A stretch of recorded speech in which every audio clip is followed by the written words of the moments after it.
Welcome back. This is where good conversation lives. Our guest this evening is a man who has seen it all. And throughout everything that he's experienced in his life, he's managed to soar above it all and pursue his dreams. Ladies and gentlemen, welcome Daniel Odongo. Welcome to the show. Oh, thank you. Yes. Wow. Thank you for being look here. dapper. You look good. Yeah, I didn't think you were going to come in like the full pilot attire, but it's very official. Yeah. It's very nice. Wow, thank you. Yeah. But Yes. speaking into existence, right? Yeah. Yeah. Sorry.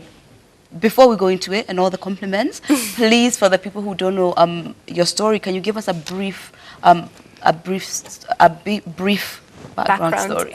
Okay. Sorry. My name is Daniel Odongo, the blind pilot. Yes. I can't see, but I fly planes.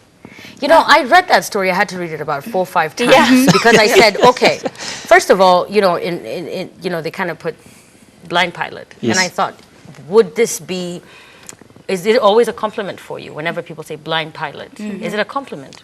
Not really a compliment, it's a fact.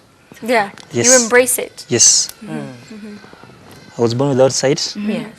and I lived without sight for like about 25 good years. Yes. Wow. It was only by chance when I went through surgery Yes. and I was able to get my sight back. Yes. But all along, I've been using braille machines and braille papers to read and write. And that's how my life has been. And the most surprising is that you're born with this kind of a disability. Yeah. You're only 3 years and the family separates. Your mother is on this end, your dad is on the other end. So you start even asking yourself, what have I done to the family? Yeah.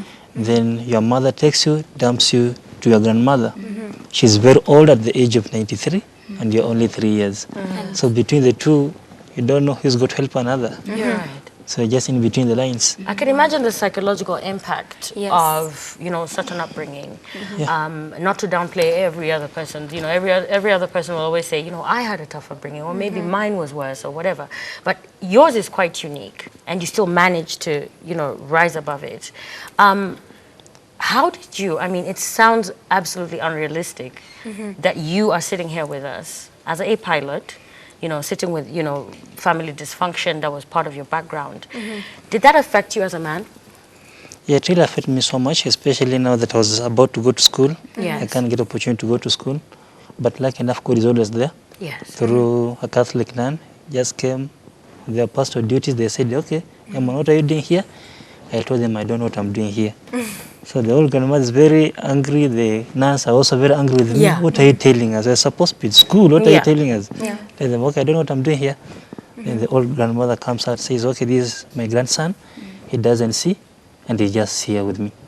So they said, okay, maybe you can consider him for a place to a better school where he can learn and a better environment. Yes. That's when I was taken to Kibo School for the Blind for my first time. Mm. Though it wasn't easy, because you go there for the first time, Yeah. there are no vacancy. You go there for the second time, there are no vacancy. Now, at least 2 weeks towards the close of the school for second term, is when the head teacher calls the nun and say, okay, please, can you bring your son? He can join class 2. Tell them, okay, even if it's class 2 or class 8, I'll just go. Yeah. Because I knew nothing about Something. classes. Yeah. Wow. So I went there. Within those 2 weeks, I was able to get like position 5. But when I came back home, I was beaten thoroughly by the nuns. Those are people you can't joke around with. They Yeah. were very tough. Yeah. Why are you not performing? Had to maintain position from class 2, Yeah. third term up to class 8. By the time I was leaving class 8, I had 351 marks out of 500. Then I joined Thika High School for the Blind. Also worked out my way out. Then I found myself to be in Kenyatta University. Yeah. Wow. To get Like, Oh my goodness. I'm inspired even as is. Yeah. You know, this is really moving. Also, I know that you have a question that you've been pressed to ask.